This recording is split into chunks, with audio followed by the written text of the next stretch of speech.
Ladies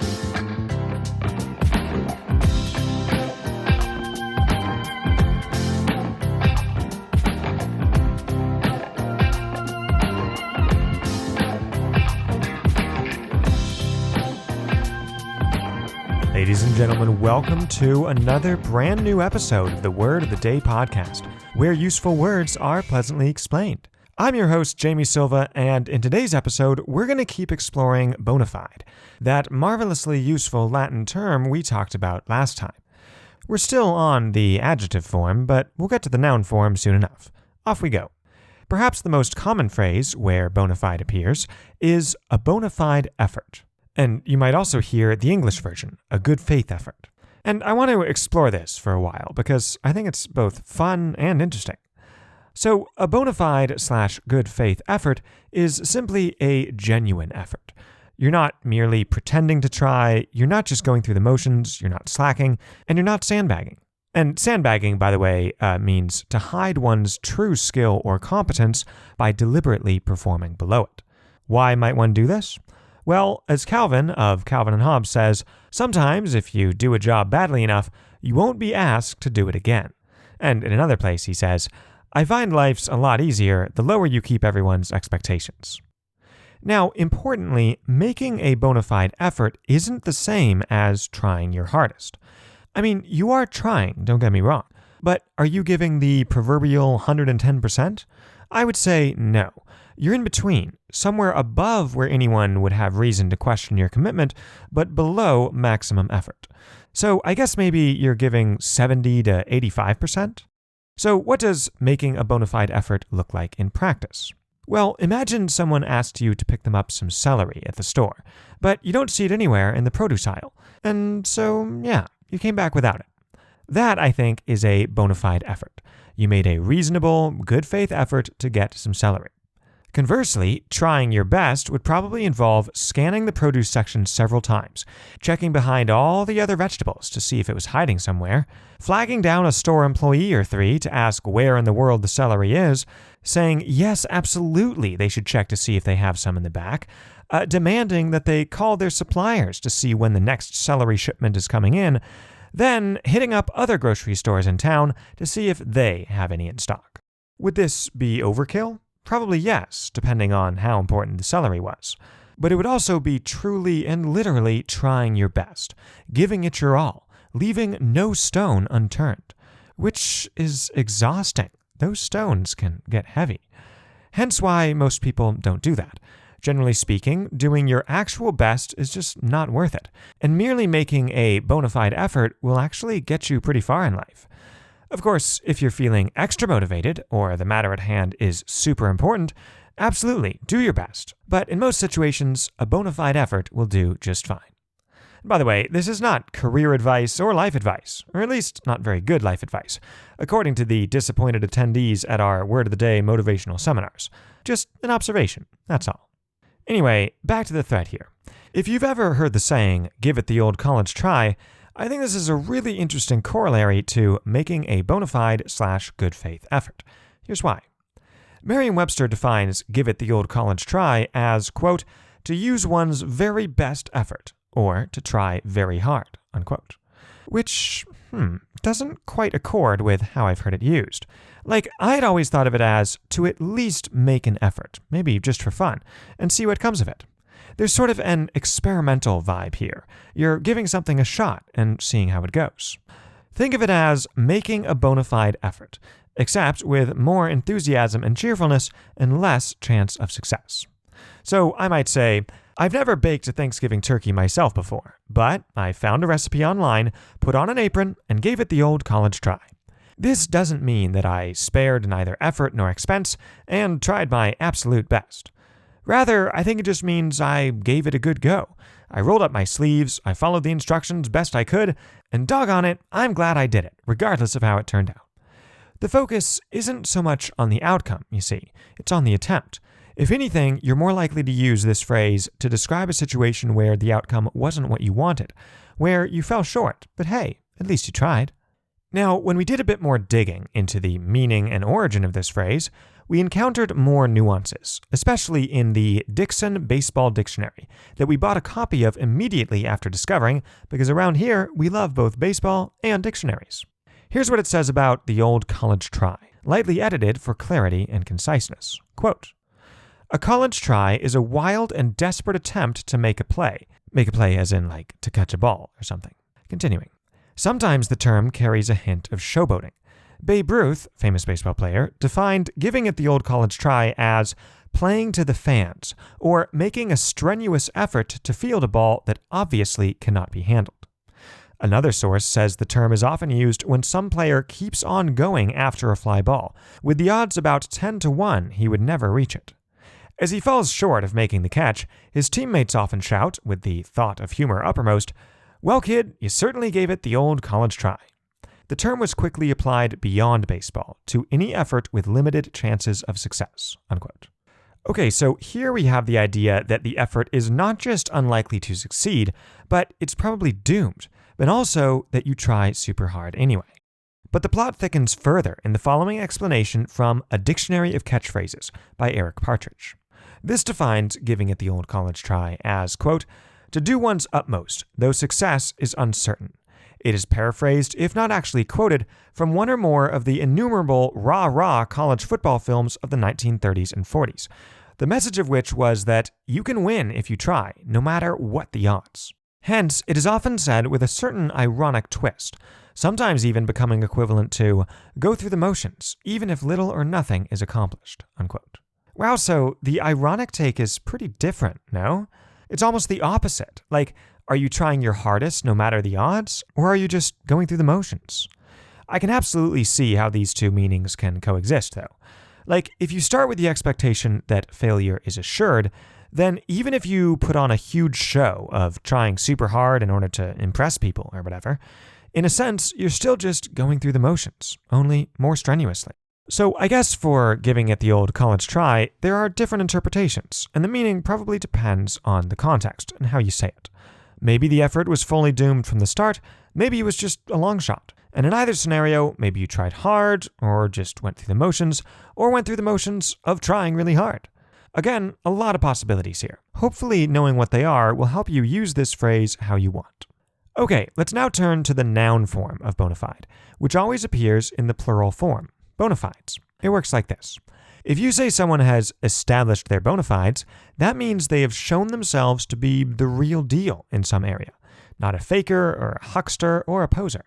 Google's definition for bona fides goes, quote, "a person's honesty and sincerity of intention," or, informally, documentary evidence showing a person's legitimacy, credentials, unquote. Well, I don't know about documentary evidence. I mean, that would probably work, but generally people try to establish their legitimacy through words or actions, not by waving a certificate around. So for example, if you just got hired as a lifeguard, you might try to establish your bona fides by yelling at a kid for running next to the pool, right? Like, that is something lifeguards at public pools do, so by imitating the real thing, you hope to be seen as a legit one yourself. Maybe this gambit would work, maybe not. I think saving a kid from drowning would definitely do the trick and prove your lifeguard bona fides. But it's ultimately a matter of perception and whether people see you as whatever you're trying to be. And by the way, you're not trying to prove that you're the best at whatever it is, just a genuine representative or member of it, such that you deserve to be recognized and treated as such by others. Some other examples might be showcasing your bona fides as a fan of a given sports team by painting your face with their colors, or demonstrating your good citizen bona fides by volunteering at a polling station on election day, or asserting your bona fides as a grammar Nazi by correcting punctuation errors in your friend's texts. Okay, turning to another usage note. A lot of the time, you try to confirm your bona fides when you're new at something, and your audience knows you're new, so you have to demonstrate your competence, or especially commitment. Like, you might not be good at whatever it is yet, or knowledgeable, but you can at least show you want to be, that you're trying, and maybe, depending on how you define it, that you're giving it the old college try. Recall that the Google definition of bona fides says, a person's honesty and sincerity of intention. Right? So for the purposes of establishing your bona fides, sometimes it's the effort that counts, not the result. So, for example, someone who's very new to the wizarding world might try to demonstrate their Harry Potter bona fides to some actual fans, aka some bona fide fans, by saying, "Hey, guess what? I took an online Sorting Hat quiz the other day, and I thought I was going to get Gandalf, but as it turns out, I got Frodo Baggins." Now, any Harry Potter aficionado would know immediately that this person still has a lot to learn. I mean, they can't even tell the difference between Harry Potter and Lord of the Rings quizzes. But they may have still established at least some basic Harry Potter bona fides, in the sincerity of intention sense. They show that they really want to be a part of the Harry Potter community, and if a strong, visible desire to be included is all that is needed to be accepted, then I like their chances. Next, let's talk about why it's important to establish your bona fides. Once you've done so, people take you more seriously. You have credibility. They trust you. They won't accuse you of not trying, and they'll even be pretty chill and understanding about any mistakes you make, or maybe not even see them as mistakes at all, but rather something you did on purpose, for your own, presumably legitimate reasons. You get the benefit of the doubt, in short. Conversely, if you haven't established your bona fides, people are more likely to interpret your mistakes as confirmation that you don't have what it takes, you don't belong, and you might not even be making a bona fide effort. Making matters worse, they could even start seeing mistakes where there aren't any. So clearly, acquiring your bona fides is crucial. For evidence of this, consider the workplace, where the benefits of having bona fides help explain why new employees often work extra long hours, speak up in meetings, volunteer for projects, and pick up coffee for the whole team. All that effort and trouble may be worth it, you see, if it means establishing your bona fides as a good, loyal employee, a team player who can be trusted. I think the importance of bona fides is also why people often say, fake it till you make it. Like, pretend you know what you're doing until you actually do. Well, you could also think of this as display the attitude of someone who has already established their bona fides, even if you haven't done anything to deserve them yet. Then you'd get all those bona fide benefits right away, instead of having to wait for them until you've actually proved yourself in some way. But the funny thing is, once you've made it, that's when it's actually way easier to fake it. Because then, thanks to all your nice bona fides, people don't question you. So theoretically, you could fake it for an entire career, both before and after you've made it. Makes you stop and think. Now, the wonders of bona fides don't stop there.